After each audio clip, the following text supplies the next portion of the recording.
Do you have any thoughts on or take on the local elections here?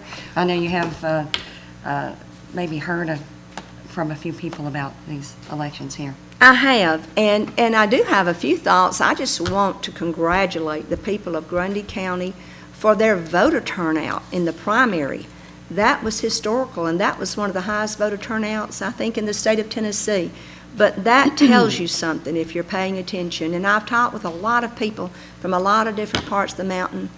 The people who love this mountain and want to see it be all that it can be, they all decided, you know, we're going to get involved. Good politics, good government is not a spectator sport.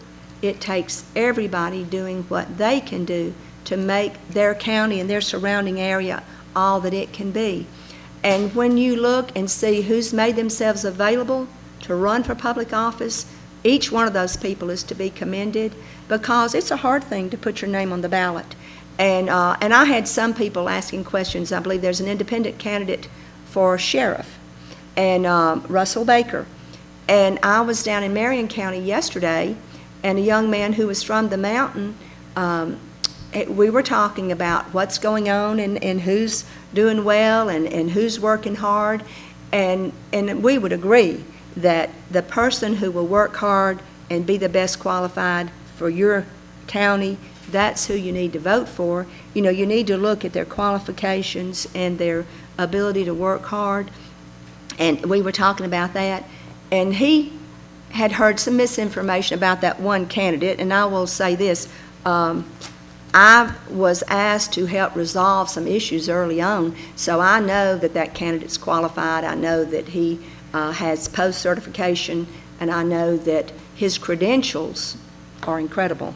But I think that you have someone from the county that's also running, Clint Strum, and is there a write-in in that race? No, There's some I don't write-ins think, not in that so, race. not in that one. But at any rate, you need to look at the person, what they bring to the table, what they're able to do for the county, and but I can assure you that both of those gentlemen are qualified, and that Mr. Baker certainly is legally qualified. So I know there'd been some information going around, but I was asked to look into that by both sides of that issue early on, and so I was able to find that out. And I make it a point to stay out of local races. It's up for the people of Grundy County to look at the candidates and vote, and I wouldn't come in as your state senator and say you should vote for this one or you should vote for that one, but I will tell you you should vote, and I would tell you you should study the candidates and know what they would bring to help Grundy County be all that it can be.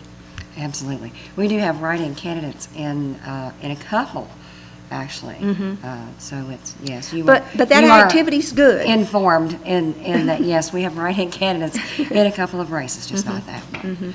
And you certainly, everyone's out there working, because I've never seen so many road signs and yard signs. And I was just going to say, it looked like it rained road signs. it does. It does, but that's good. It shows the people care.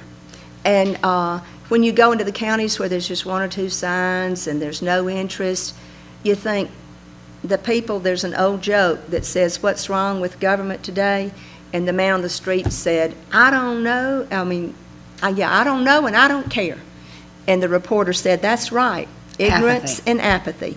Ignorance and apathy. But it looks like in Grundy County, everybody's getting themselves informed, and they are not apathetic. They are really involved, and that's wonderful. Well, what's interesting at the local level this time is that in a lot of cases, it's usually over after the primary. Right. This time, that's just simply not the case. You are entirely correct. People are really interested this time. They are, and that is the best part, because iron sharpens iron. The Bible says so, and the more people you have in there sharpening, the better public servant you're going to get, because that person is going to be more accountable to people than ever before, because people are paying attention. And that's what it takes to make all of us honest and hardworking for the people of our district.